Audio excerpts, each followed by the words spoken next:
Assalamualaikum warahmatullahi wabarakatuh. Jumpa lagi dengan saya Tama dalam Ada Apa Gerangan 2. Bagaimana kabar kalian? Semoga selalu diberikan kesehatan dan juga rezeki yang cukup. Kita jumpa lagi di Ada Apa Gerangan 2, di mana di sini saya akan khusus membacakan cerita-cerita mistis bersambung. Dan kita akan lanjutkan lagi cerita sebelumnya tentang Sentot dan Edi berpetualang di sebuah desa yang bernama Desa Siluman. Di sana mereka berdua harus membantu untuk memecahkan sebuah misteri tentang desa siluman tersebut. Nah, seperti apa kelanjutan ceritanya? Langsung saja kita simak. Teman-teman, ada apa gerangan? Ceritanya mulai dari sini. Kabut tak kunjung menipis, seolah langit lupa caranya menjadi pagi. Ketiganya, Ustadz Imron, Edi, dan Sentot melangkah pelan di antara semak belukar yang basah oleh embun pekat.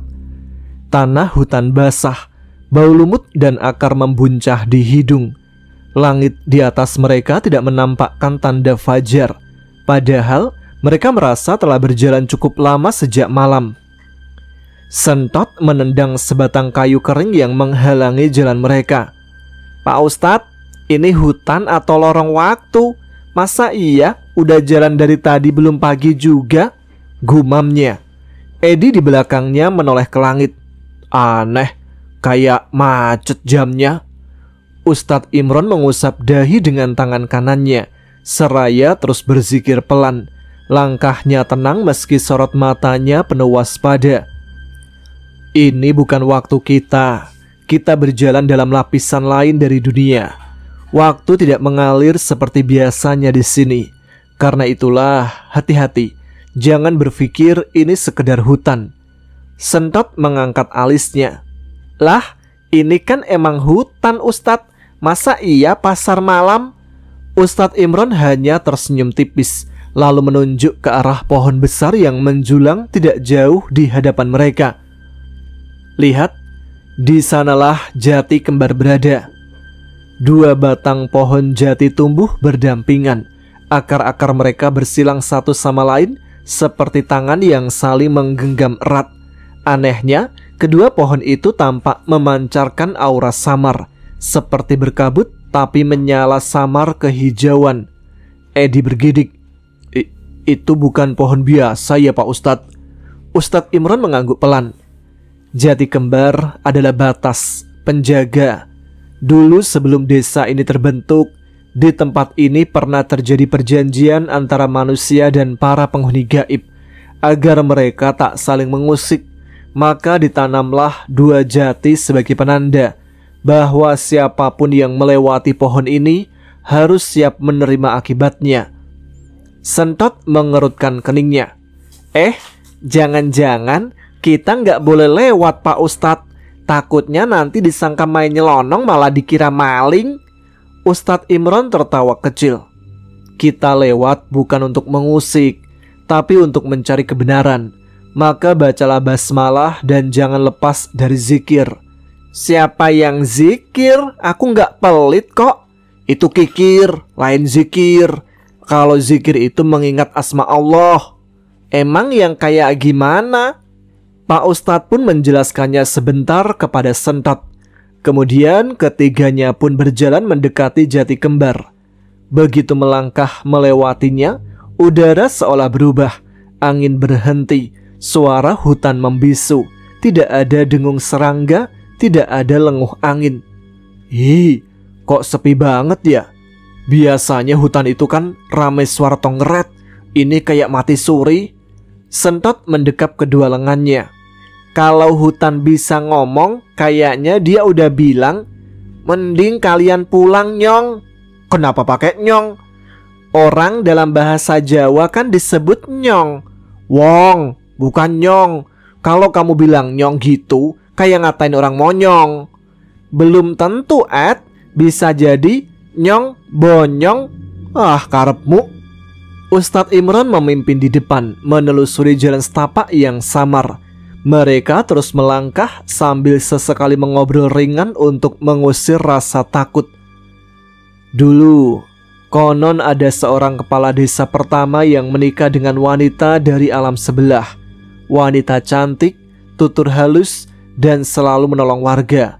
Tapi syaratnya satu, tidak boleh ada yang membicarakan asal-usulnya, ujar sang ustadz perlahan. Sentot menimpali. Wah, mirip sinetron, tapi biasanya kalau ada yang melanggar, pasti kena azabnya. Benar, kata Ustadz Imron. Seseorang akhirnya membuka mulut.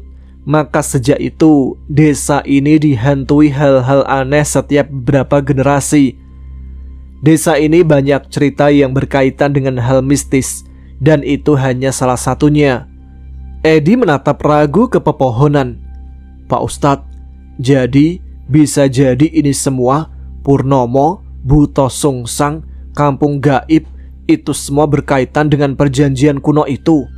Ustadz Imron berhenti sejenak, menatap jauh ke dalam pepohonan yang semakin rapat. Saya belum tahu pasti, Mas, tapi yang jelas semua berputar di tempat ini. Mereka bertiga duduk sejenak di batu besar di bawah dahan pohon tua. Sentot membuka tas ransel kecilnya dan mengeluarkan plastik kresek. Ada yang mau arem-arem? Lumayan buat ganjal perut. Edi mendecak. Situ pikir kita jalan-jalan ke wisata malam. Kok ia kepikiran bawa bekal? Tapi ini penting, Ed. Kata mama, yang bisa bertahan di alam gaib tuh bukan yang paling kuat, tapi yang paling waras. Nah, makanan ini bikin aku ingat dunia nyata.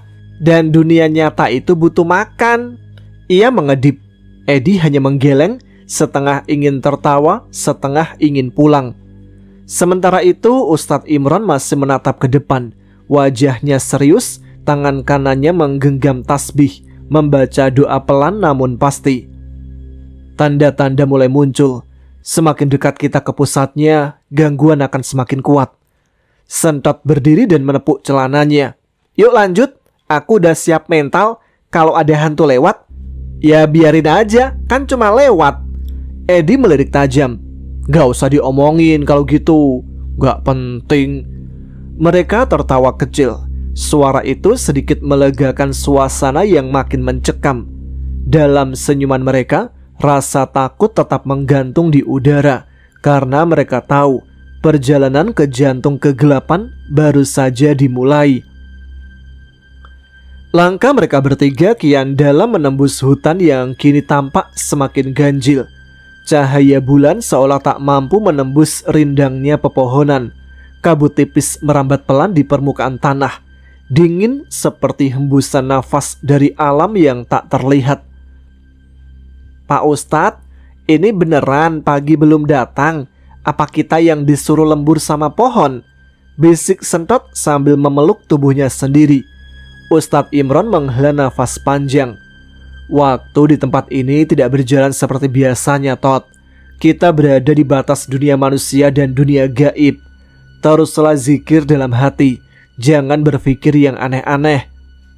Kalau gitu, aku mikir nasi goreng aja, Pak Ustadz, biar nggak aneh-aneh. Gumam Sentot pelan, membuat Edi yang tegap tetap menyeringai lemah.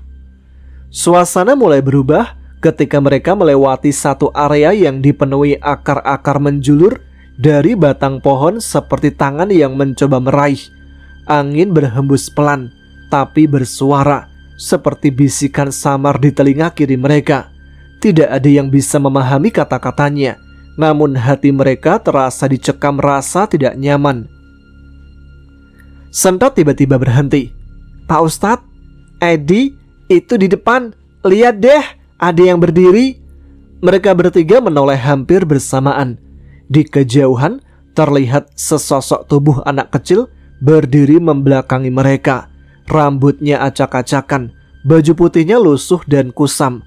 Tangan kirinya menjuntai ke bawah seperti tidak memiliki tulang. Anak itu, Ustadz Imron melangkah satu tapak ke depan. Namun saat itu juga tubuh anak-anak itu menghilang. Aduh, ini hutan atau dunia magits, Pak Ustadz? Itu barusan hilang kayak sinyal wifi tetangga. Seru Sentot, matanya melotot. Fokus, Tot, seru Edi Jantungnya berdetak makin keras. Kamu bikin takut makin jadi. Tiba-tiba akar pohon dari arah kiri melesat seperti cambuk, nyaris menghantam kepala Sentot. Ia hanya sempat menjatuhkan diri dan berguling ke samping. Waduh, Pak Ustadz, ini pohon atau naga? Teriaknya seraya merangkak cepat ke belakang Edi. Ustadz Imron segera membacakan doa dengan lantang. Cahaya samar memancar dari telapak tangannya, menciptakan semacam lapisan tipis berpendar di sekeliling mereka. Namun gangguan tak berhenti di sana. Dari pepohonan mulai bermunculan sosok-sosok samar, seperti wanita tanpa wajah, kakek-kakek dengan kepala terbalik, makhluk kecil bermata merah yang berlari di antara bayangan. Salah satu sosok melompat ke arah Edi dengan suara raungan seperti binatang. Ustadz Imron merentangkan tangannya ke depan dan berseru lantang. Sosok itu lalu terpental seperti dihantam tembok tak terlihat, lalu hilang dalam asap pekat. Sentot yang sempat terdiam karena kaget mendekati Edi dan berbisik, "Ed, kalau ini dunia game udah tak uninstall sejak tadi." Edi menoleh.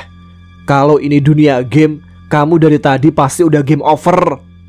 Tiba-tiba dari atas pohon turun sosok besar seperti manusia tanpa kulit. Otot-ototnya terbuka, tubuhnya memanjang seperti dililit oleh akar. Ia menggapai Edi dari belakang dengan gerakan mendadak. "Edi!" teriak Sentot. Refleks Sentot menarik Edi dan jatuh bersamanya. Tangan besar itu hanya menggapai udara, tapi dalam jatuhnya lengan Sentot terserempet kuku makhluk itu dan berdarah. "Aduh, ini kuku atau pisau cukur badak?" Ustadz Imron segera menoleh dan mengangkat tangannya. "Jangan ganggu kami." Ia membacakan ayat dengan tenang, namun tegas. Suara beliau bergema seperti datang dari dalam tanah. Makhluk itu melolong, bunyi tak manusiawi dan penuh kebencian, sebelum tubuhnya meledak menjadi kabut hitam yang perlahan menghilang. Sentot terengah-engah, masih terduduk, tangannya memegang luka di lengannya. "Pak Ustadz, aku ini emang suka ikut ronda, tapi bukan ronda ke alam kematian." Ustadz Imron hanya tersenyum kecil sambil membantu mereka berdiri. "Kalian berdua belum waktunya mati. Dan entah kenapa kamu, Sentot, sepertinya bukan manusia biasa." Sentot mendongak. "Loh, maksudnya aku ini semacam Iron Man, Pak?" "Katanya Sentot Man." "Oh iya, aku Sentot Man." "Bukan," ujar Ustadz Imron perlahan. "Tapi kamu bisa melihat dan berinteraksi di tempat ini dengan cara yang tak dimiliki orang biasa. Itu anugerah dan waktu yang akan menjawab." Sentot menelan ludah. "Kalau boleh milih, aku milih jadi tukang bakso keliling aja, Pak. Enak, lumayan bisa ikut makan baksonya." Edi mulai merasa Ustadz Imron mulai menyadari perbedaan Sentot dibanding manusia biasa. Karena memang Sentot terlahir bukan dari rahim manusia, melainkan sesosok jin dari Gunung Lawu. Mereka bertiga kembali berjalan, walau tubuh mereka mulai lelah dan kaki semakin berat. Pepohonan di sekitar seperti bergerak sendiri. Beberapa ranting mematah tiba-tiba. Dan lagi-lagi Sentot yang waspada berhasil memperingatkan yang lainnya. Begitu juga saat batu di jalur mereka menggelinding seperti dilempar oleh tangan tak terlihat. "Awas Ed, ada batu super!" Membuat Edi dan Ustadz Imron langsung menghindar ke samping sambil menggendong Sentot. "Tampaknya kamu punya indera yang sangat peka ya." "Maklum Ustadz, dia kan anak ular." "Maksudnya?" Lidahnya licin kayak ular Ustadz." Kabut tak lagi sekedar menggantung di udara. Ia kini menggumpal seperti uap dari kuali gaib yang mendidih, membentuk lapisan yang menggulung pelan di tanah dan menyelubungi batang-batang pohon tua. Di depan mereka, dua pohon jati berdiri menjulang, berdampingan. Sentot mendongak dengan bingung. "Ini aku ngelihatnya bener nggak sih? Itu pohon kebalik atau mataku yang masuk angin?" "Mana ada mata kok masuk angin, masuk debu paling." Ustadz Imron menghentikan langkahnya. kita sudah sampai. Inilah pusatnya, Jati Kembar, titik keseimbangan antara dua dunia. Eddie melangkah pelan ke depan, menatap sekitar. Tidak ada burung, tidak ada serangga, tidak ada suara angin. Hening total, bahkan nafas mereka terdengar terlalu keras. Tiba-tiba, sebuah suara bening namun penuh gema aneh terdengar dari arah batang pohon jati terbalik. "Kalian datang akhirnya?" Mereka bertiga menoleh serentak. Dari batang pohon jati yang tumbuh ke bawah muncul sosok kecil. Seorang anak laki-laki berdiri terbalik. Kepalanya di bawah, kakinya menempel di udara. Dia berdiri menggunakan tangannya. Bajunya compang-camping, kulitnya pucat keabu-abuan, dan matanya kosong seperti kaca buram. "Loh, bocah itu lagi?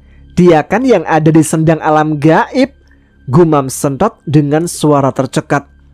"Namaku Condro Sungsang," ucap bocah itu. Suaranya menggema seolah berasal dari perut bumi, meski bibirnya bergerak pelan. "Aku penguasa dimensi lain desa ini, dan aku jugalah penguasa desa siluman." Ustadz Imron mengatupkan tangan, tapi matanya tetap mengawasi tajam. "Kau yang memanggil kami ke sini?" Condro Sungsang mengangguk dengan kepala di bawah. "Keseimbangan rusak, yang mati tak tidur, yang hidup tersesat. Desa ini bukan desa kalian lagi. Desa ini adalah simpul." "Simpul? Simpul dari apa?" Eddie menelan ludah. "Apa maksudmu simpul?" "Tempat pertemuan," jawab Condro. "Dari dunia yang semestinya terpisah." Ustadz Imron melangkah lebih dekat. "Purnomo, apakah dia bagian dari ini?" Condro Sungsang menunduk, yang berarti kepalanya malah semakin dekat ke tanah. "Purnomo dikorbankan, tapi bukan oleh aku." Tiba-tiba dari balik kabut di sekitar Jati Kembar terdengar suara tawa kecil, namun penuh kekejaman. Kabut berputar dan dari sisi kanan muncul sosok lain, lebih tinggi, wajahnya gelap, tubuhnya seperti arang yang terbakar, dan di punggungnya tumbuh tangan-tangan tambahan seperti cakar. "Pak Ustadz, aku kok ngerasa ini mulai kayak film horor Korea ya?" bisik Sentot dengan wajah mulai pucat. Condro Sungsang menatap sosok itu. Ustadz Imron mengangkat tangannya dan mulai melantunkan doa. Tapi sosok gelap itu hanya menyeringai dan menggeram rendah. "Manusia, kalian terlalu lama bermain di wilayah kami." Sentot mundur pelan-pelan, lalu bicara dengan suara pelan tapi jelas. "Pak Ustadz, kalau aku boleh usul, kita kembali besok aja yuk. Pas hari cerah, bawa tim SAR, ustadz-ustadz senior, dan Iron Man." "Katanya kamu Sentot Man, kenapa takut gitu?" "Ini sudah waktunya Sentot Man tidur, Ed. Pahlawan kan juga butuh istirahat biar bisa bertarung." "Tapi kamu kan belum sekalipun bertarung. Mana jurus barumu, Tongkol Sewu?" "Udah dimakan kucing semua tongkolnya." Condro Sungsang melompat turun, atau lebih tepatnya meluncur secara terbalik, mendarat dengan kepalanya ke tanah, lalu berbalik dan berdiri dengan normal. "Jika kalian ingin menyelamatkan desa, temukan apa yang dikubur di bawah Jati Kembar," ucapnya. Eddie melangkah maju. "Apa maksudnya?" "Darah pertama, dosa pertama, itu awal segalanya." Sebelum mereka bisa bertanya lebih jauh, sosok gelap itu melompat ke arah mereka. Tapi tubuhnya menghantam lapisan cahaya tak terlihat yang tiba-tiba muncul. Sebuah kubah transparan yang membungkus Jati Kembar. Sosok itu memekik dan menghilang dalam ledakan asap pekat. Sentot menyeringai. "Alhamdulillah, aku kira bakal digigit." Ustadz Imron menatap Condro Sungsang. "Apa yang harus kami lakukan sekarang?" Condro Sungsang menunjuk ke akar pohon jati. "Gali di sana, tapi hati-hati. Di bawah sana bukan cuma tanah." Dan dengan kata-kata itu, tubuh Condro Sungsang perlahan memudar dalam kabut. namun senyum kecilnya masih membekas dalam ingatan mereka. "Tunggu, di mana Pak Lurah dan yang lain?" teriak Ustadz Imron, tapi sosok Condro Sungsang keburu hilang. Suasana di bawah Jati Kembar benar-benar tak seperti dunia manusia. Waktu seakan berhenti, awan tak bergerak, kabut melingkar-lingkar tanpa arah pasti, dan suasana hening yang seakan bisa menjerat isi kepala. Setelah sosok Condro Sungsang menghilang bersama kabut, Ustadz Imron hanya berdiri terdiam sejenak. Matanya menatap tanah yang tadi ditunjuk sebagai tempat untuk menggali, tapi ia tak serta-merta melakukannya. "Ini terlalu besar untuk hanya berbekal satu bisikan jin," gumamnya lirih. Ia memandang Edi dan Sentot. "Aku akan bertayamum dan melaksanakan sholat sunnah 2 rakaat. Di tempat seperti ini, hanya petunjuk Allah yang bisa menjadi cahaya penuntun. Kalian berjagalah, jaga sekitar. Jangan sampai ada yang mendekat saat aku sholat." Sentot mengangguk, mencoba tegar meski jantungnya tidak tenang. "Siap Pak Ustadz, aku jagain sama Edi, yang penting jangan ditinggal." Ustadz Imron mengambil debu dari permukaan akar pohon jati yang menggembung seperti perut bumi. Ia bertayamum dengan penuh khusyuk, lalu menghamparkan sajadah kecil yang selalu dibawanya di dalam tas lempang. Tak lama kemudian, ia berdiri menghadap kiblat, tak jauh dari batang pohon raksasa itu, lalu mulai takbir.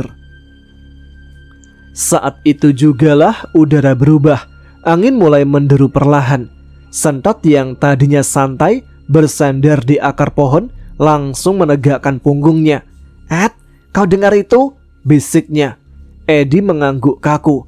"Kayak ada yang nafas dari semak-semak sana." Dari arah kegelapan antara 2 pohon jati itu muncullah sosok pertama.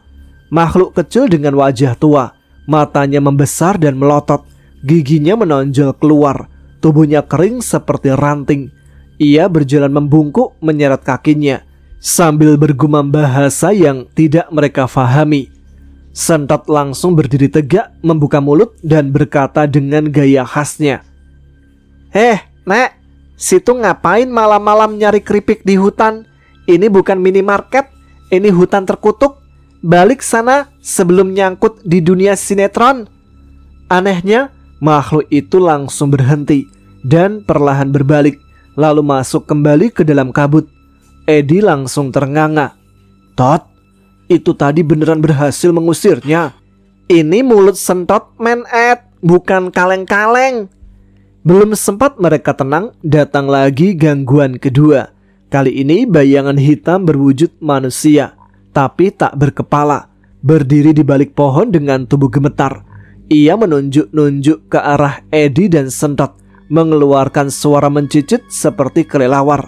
Sentot bergumam pelan, "Wah, ini lebih gawat."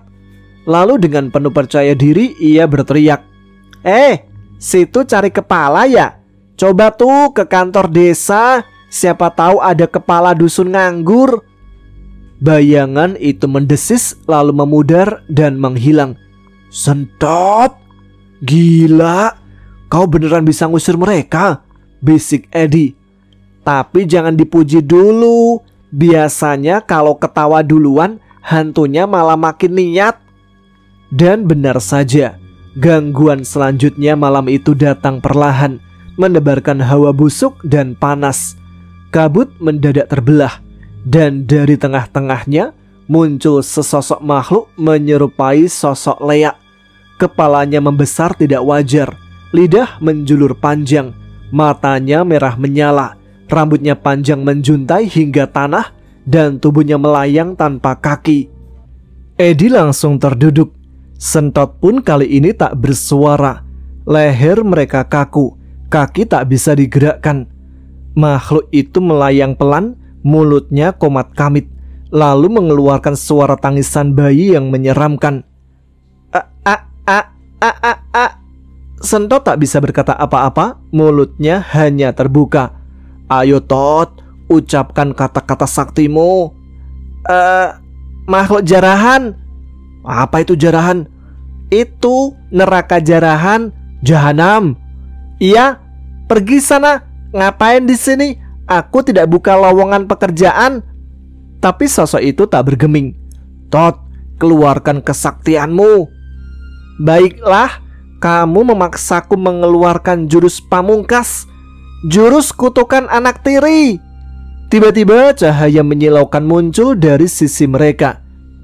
Tuh kan Ed, aku bisa. Selanjutnya, jurus jepitan sandal swallow. Seorang pria tua muncul dari kabut. Wajahnya damai, berjanggut lebat, dan kain di kepalanya memancarkan kilauan lembut seperti bulan. Dengan tenang ia mengangkat tangan lalu membaca kalimat, Hasbunallah wa ni'mal wakil, ni'mal maula wa ni'man nasir. Berulang-ulang. Seketika makhluk menyerupai leak itu menjerit, lalu terbakar perlahan oleh cahaya dari tangan pria tua tersebut dan lenyap menjadi debu yang terserap ke dalam tanah. Ustadz Imron menyelesaikan salam terakhir dari sholatnya.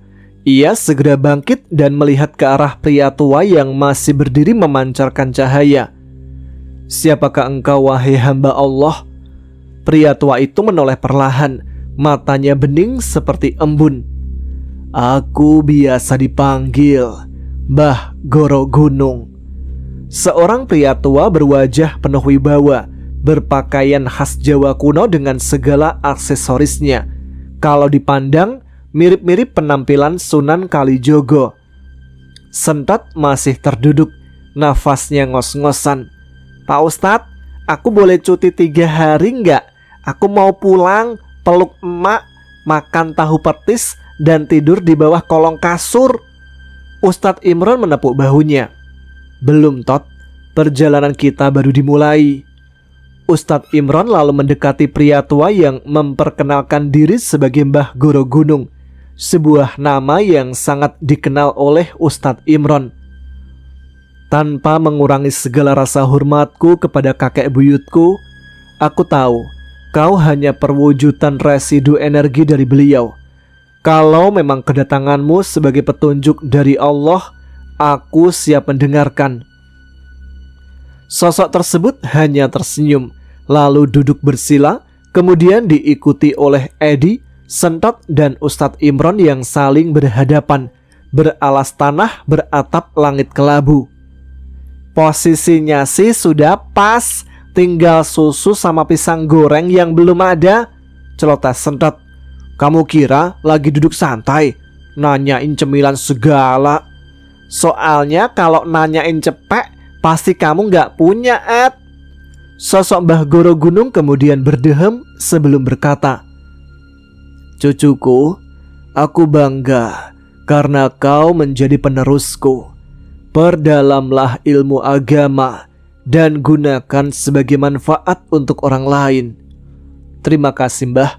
Sekarang apa yang ingin Simbah katakan dan sampaikan? Aku hanya ingin melengkapi petunjuk yang sudah kalian dapatkan. Apa itu Mbah?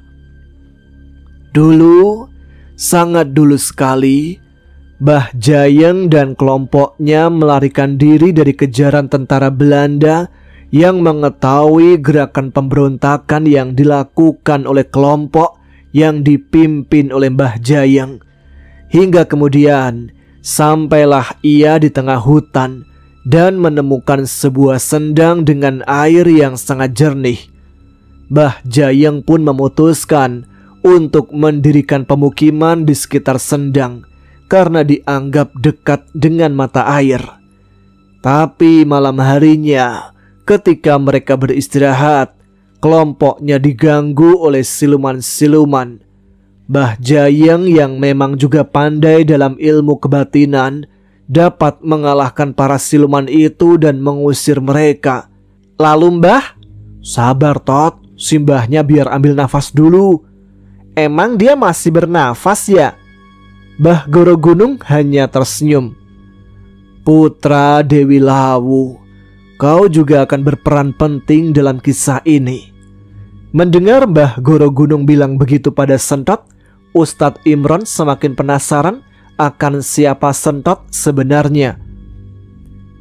Tentu Mbah, aku ingin berperan sebagai Sentot Man dan berpihak pada kebijian. Biji siapa? Kebajikan. Mulutmu nanti tak sanlet jeruk nipis loh Tot. Mbah Goro Gunung melanjutkan. Setelah Mbah Jayeng mengusir para siluman itu dan kembali beristirahat, pada tengah malam datanglah sosok yang lebih mengerikan. Ialah Cokro Sungsang, sesosok makhluk dari golongan jin kafir berumur ribuan tahun dengan wujud sungsang, atau terbalik karena berjalan dengan tangannya. Oh, buta sungsang yang kemarin? Cokro Sungsang yang tidak terima tempatnya akan diambil alih, kemudian mengancam dan mengusir Mbah Jayeng hingga pertarungan sengit terjadi yang berakhir dengan kemenangan Cokro Sungsang. Mbah Jayeng yang merasa bahwa tempat itu sudah sesuai dengan hitungannya sebagai tempat pemukiman baru, lalu bernegosiasi dengan Cokro Sungsang hingga akhirnya Cokro Sungsang pun bersedia memberikan sebagian tanahnya, tapi dengan sebuah syarat. Apakah harus pakai KTP dan SKCK dari polisi, Mbah? Jangan samakan iblis dengan manusia, Le. Tapi manusia banyak kok yang kayak iblis. Mbah Goro lalu tersenyum. Kau pintar sekali. Lalu gimana Mbah? Apa syarat itu? Tanya Ustadz Imron penasaran. Syarat yang harus dipenuhi adalah menyerahkan anak yang saat itu dalam kandungan istri Mbah Jayeng, jika anak itu perempuan ketika usianya cukup. Dan setiap generasi yang menjadi pemimpin desa harus melakukan hal yang sama, menyerahkan anak perempuan tertua mereka ketika masuk usia dewasa kepada Cokro Sungsang. Maka dia akan memberikan separuh tanah ini sebagai pemukiman dan akan menjaga penghuninya dari orang-orang yang mengancam, termasuk penjajah. Maka dari itu ya Mbah, kadang kampung ini tidak ditemukan. Ya, layaknya siluman. Tapi bukannya Mbah Goro Gunung berhasil mengalahkan Cokro Sungsang dan membatalkan perjanjian itu? Kenapa sekarang Ayu dia masih diincar oleh mereka, Mbah? Bukan oleh Cokro Sungsang, melainkan oleh anaknya, Condro Sungsang. Separuh manusia, separuh jin. Kekuatannya melebihi Cokro Sungsang. Iblis itu terjebak dalam wujud anak kecilnya, tapi kesaktiannya luar biasa. Si anak terbalik ya Mbah? Ya, kekuatan iblis berpadu dengan jiwa murni anak kecil membuatnya mampu menyerap energi negatif dari iblis lebih mudah. Maka dia seperti jelmaan iblis itu sendiri. Kau, jiwa murnimu sebagai anak setengah manusia yang akan bisa menyegel kekuatan Condro Sungsang, ucap Mbah Goro Gunung sambil melihat ke arah Sentot, diikuti Edi dan Ustadz Imron. Jadi ini seperti pertarungan anak manusia setengah-setengah. Siapa kau sebenarnya Sentot? Gumam Ustadz Imron. Sentot tersenyum dan memandang Ustadz Imron dengan tajam. Kau pasti terkejut Pak Ustadz. Sebenarnya aku itu adalah Sentot Man. Udah gak terkejut Tot, kamu kan udah bilang berkali-kali. Dengan kekuatan datang bulan. Udah. Mana ada kekuatan datang bulan? Kan bulannya harus datang dulu Ed. Iya, tapi artinya jadi beda. Dia belum mengerti Mas Edi. Iya Ed. Iya. Makanya kalau belum mengerti jangan sembarangan kasih nama. Ganti deh kalau boleh. Udah. Gak usah, makin repot. Ya udah, kata Sentot manyun sambil duduk memunggungi Edi. Dih, ngambek. Emangnya aku kambing? Ngambek, bukan ngembek. Udahlah, lanjut besok. Sentotnya ngambek. Baiklah teman-teman, sampai di sini dulu episode kali ini. Kita akan lanjutkan cerita Sentot dan Edi di Desa Siluman pada episode selanjutnya. Terima kasih ya untuk teman-teman yang sudah menyimak episode kali ini. Yang ingin menyimak kelanjutannya dan tidak mau ketinggalan, segera aktifkan notifikasi kalian. Bagi teman-teman yang suka cerita Sentot dan Edi, harap tuliskan di kolom komentar ya. Kalau banyak yang suka, saya akan memperpanjang cerita ini dan akan lanjut ke segmen berikutnya. Baiklah, sekarang saya Tama harus pamit. Kita jumpa lagi di episode selanjutnya. Tetap semangat, jaga kesehatan. Wassalamualaikum warahmatullahi wabarakatuh.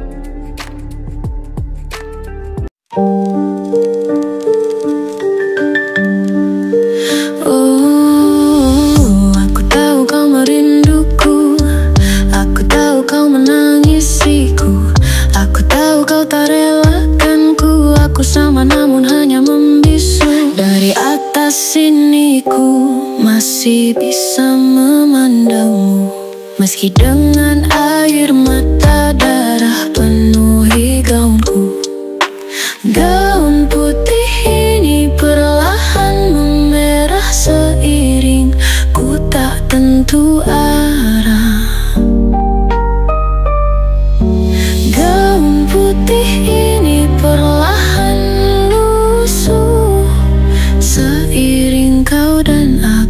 jauh. Di jalan ini, di antara ilalang tinggi, kau pernah membawa diri ini. Di jalan ini pula tubuhku mereba berdarah mati dan mereka lari.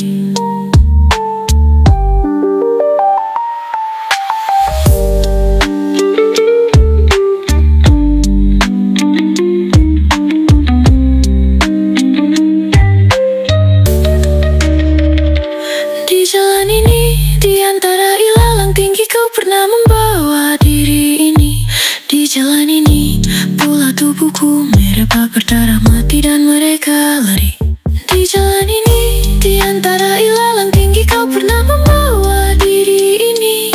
Di jalan ini pula tubuhku mereba berdarah mati dan mereka lari. Di jalan ini, di antara ilalang tinggi, kau pernah membawa diri ini. Jalan ini pula tubuhku mereba tetap